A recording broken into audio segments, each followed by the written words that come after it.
Dikisahkan pada tahun 1920-an ada seorang santri yang bernama Raden As'ad bin Ibrahim. Ketika mondok di Syekhona Khalil Al-Bangkalani, beliau mendapatkan tugas mulia secara khusus dari gurunya Syekhona Khalil untuk mengantarkan tongkat dan tasbih. Ketika membawa tongkat kepada Hadratus Syekh Ki Hasyim As'ari di Jombang, Syekhona Khalil menitipkan ayat,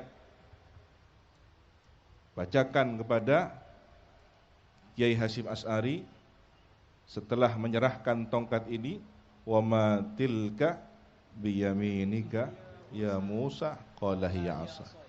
Begitu juga pada tahun berikutnya Raden As'ad, seorang pemuda yang masih muda belia, ditugas menyampaikan tasbih dengan dititipi zikir ya Jabbar ya Qahar.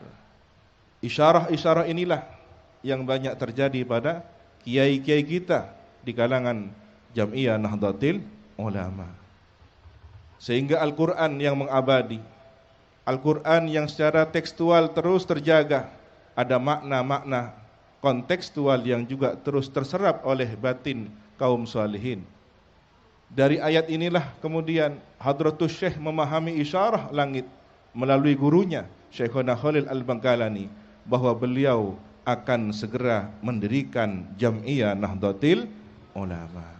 Apakah yang ditangkap isyarah secara maknawi itu? Bahwa tongkat yang dipegang oleh seorang nabi, nabi yang mulia, nabi yang pembawa syariat, nabi yang kalimullah, maka tongkat itu adalah simbol organisasi kepemimpinan, yakni Jam'iyah Nahdlatul Ulama. Tetapi ingat bahwa NU bukan hanya simbol tongkat, juga merupakan simbol tasbih yang harus dilengkapi dengan zikrullah. NU harus ada zikirnya, tidak hanya mengandalkan kepemimpinan secara organisasi. Kalau kemudian NU hanya mengutamakan simbol tongkat dan menghilangkan simbol tasbih, ada yang hilang, ada yang kurang dalam melaksanakan amanah perjuangan para masyayikh, guru-guru kita semua.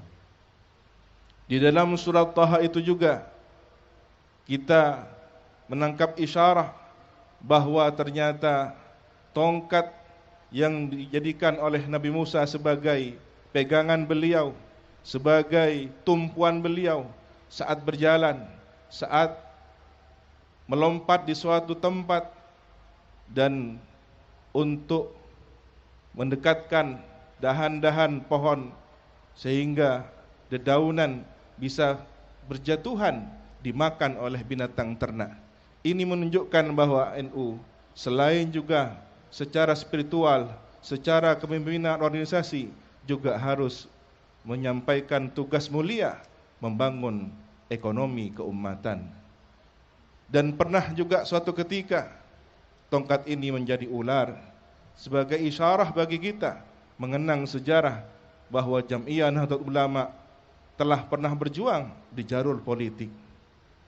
Tetapi kemudian tongkat Nabi Musa ini dikisahkan, sanu'iduha siratahal ula, akan dikembalikan kepada wujudnya yang semula, dari ular menjadi tongkat kembali. Dalam kamus disebutkan bahwa siratahal ula adalah dikembalikan kepada tarikhnya semula.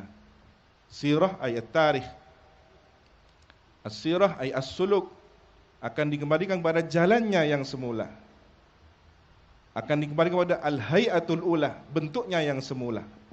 Sehingga pada tahun 84 di Pondok Pesantren Salafiyah Syafiyah Sukoharjo, tongkat Nabi Musa, perjuangan Nahdlatul Ulama yang pernah berjuang melalui jalur politik, yang pernah berjuang lika-liku politik bagaikan falsafah seekor ular, telah kembali kepada khittahnya. Inilah yang harus dijaga, inilah yang harus diemban amanahnya. Bagaimana kemudian tongkat kembali tongkat, memandu umat, mengayomi umat, membawa umat kepada kemaslahatan di masa-masa yang akan datang. Amin ya rabbal alamin.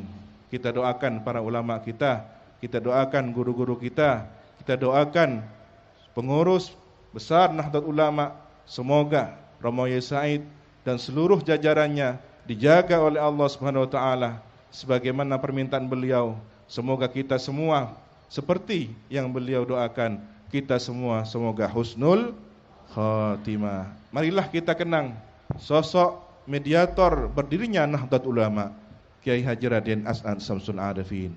Allahumma shalli ala Sayyidina Muhammad